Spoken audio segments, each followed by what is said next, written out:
Интензивно се работи на реконструкција и санација на главната водоводна линија во Делчевското село Треботивиште. Се врши замена на старите дотраени азбестни цевки со ново полиетиленско црево со пречник од ФИ 110.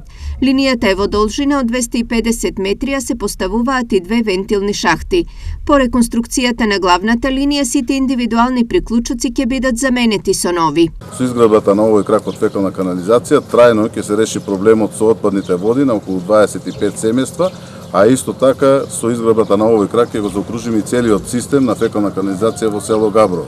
Ова инвестиција е и во насока на зачувување на животната средина и зачувување на здравјето на нашите сограѓани. Во оваа прилика сакам да најавам дека ќе градиме фекални канализации на влезот од Делчево за потребата на ново изградени стопански субјекти, на потегот во Таушанско мало и во населбата втори реон, така наречен Пустевски Андак долу,